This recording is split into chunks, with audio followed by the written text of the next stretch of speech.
वैसे ही देखिए, एक व्यक्ति था 30 वर्ष का, 30 साल का।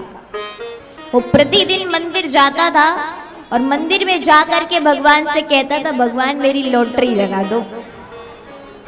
अच्छा बताइए, यहाँ पर कौन कौन चाहता है कि उनकी लॉटरी लग जाए? निसंकोच हाथ उठाइए। कौन कौन चाहता है उनकी लॉटरी लग जाए? चलिए चलिए, कौन कौन चाहता है? हाथ उठाइए। अब देखिए, चाहते भी होंगे लेकिन यहाँ पर भगवान के सामने झूठ बोल रहे हैं तो फिर सही नहीं है।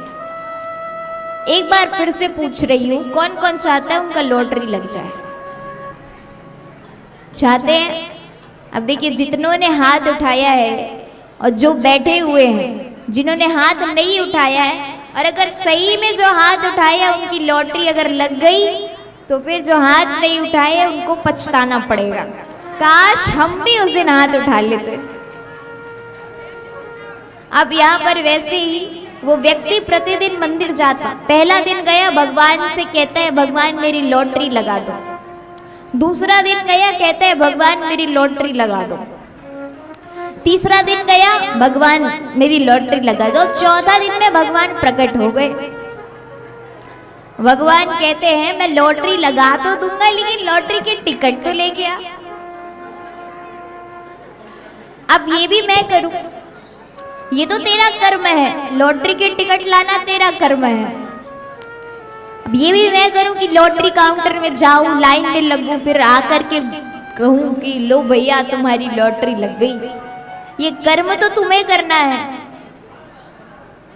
तो कर्म, भगवान कहते कि कर्म करे बिना मैं फल कैसे दे दूं? तो भक्ति का मतलब ये नहीं है कि कर्म करना छोड़ दे, कर्म जरूरी है। और यहाँ पर जिस प्रकार से मैंने आपको बताया कि गजराज को ये वैराग्य आ गया, गजेंद्र ने समझ लिया और तुरंत वहां पर सबसे अपना मन हटा करके गोविंद के चरणों में अपना मन लगाया और एक सुंदर स्तुति की। और ये स्तुति में कहीं पे भी कोई भी देवता का नाम नहीं आया है। गजराज स्तुति करते हुए कहता है कि ओम नमो भगवते तस्मै यच्चिदात्मकं पुरुषाय दिविजाय परेशाय धीमहि। गजराज बोला कि जो समस्त जगत का मूल कारण है, जो समस्त जगत का सृजन पालन और संहरण करने का जो मूल हेतु है, उनके चरणों में मैं कोटि कोटि प्रणाम करता हूँ। लेकिन वो कौन है? क्योंकि गजराज ने कोई भी देवता का नाम नहीं लिया। ब्रह्म जी थे, देवता जितने भी थे सब यही सोच रहे हैं कि इसने तो हमारा नाम नहीं लिया तो फिर हम क्यों जाए। और वहीं पर भगवान ने विचार किया कि इतनी सुंदर स्तुति है पर नाम किसी का नहीं है, तो ये स्तुति किसकी मानी जाए। निर्णय लिया जो किसी की स्तुति नहीं है वो हमारी। और भगवान तुरंत अपना नाम सुने बिना ही गरुड़ को बुलाते हैं और गरुड़ पर सवार होकर के प्रभु पहुंच जाते हैं गजराज के पास। जब यहाँ पर भगवान को गजराज ने देखा कि गोविंद आ रहे हैं तब उसने नाम लिया। जब उसने देखा तो गरुड़ पर चढ़ करके नारायण मेरी रक्षा करने के लिए आ रहे हैं, तो डूबते डूबते सरोवर से अपनी सूंड में एक कमल का पुष्प निकाला और वह कमल भगवान के चरणों में अर्पित कर देता है। जब भगवान देखते हैं कि ये बिल्कुल डूबा जा रहा है तो तुरंत भगवान ने उसकी सूंड को पकड़ा और उसको बाहर निकाला।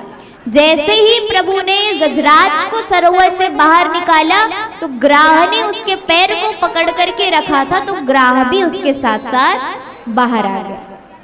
अब ये देखा तो प्रभु ने अपने सुदर्शन चक्र से ग्राह का यहाँ पर मुख फाड़ दिया और फिर गजराज का उद्धार कर दिया। बोलिए भक्तवत्सल भगवान की।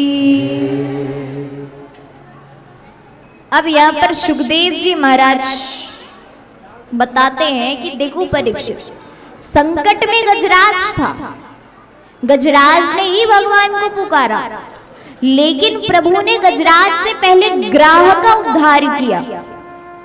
ऐसा क्यों? तो इसका कारण यह है कि मानो प्रभु ये कहना चाहते हैं कि जिसने मेरे चरणों को पकड़ लिया है मैं उसका उद्धार तो करूंगा ही, लेकिन साथ में जिसने मेरे भक्त के चरण को पकड़ करके रखा है सबसे पहले मैं उसका उद्धार करूंगा। और इसलिए भगवान ने गजराज से पहले ग्राह का उद्धार किया। सुखदेव जी महाराज बताते हैं कि ग्राह और गजराज दोनों के दोनों पूर्व जन्म में शापित थे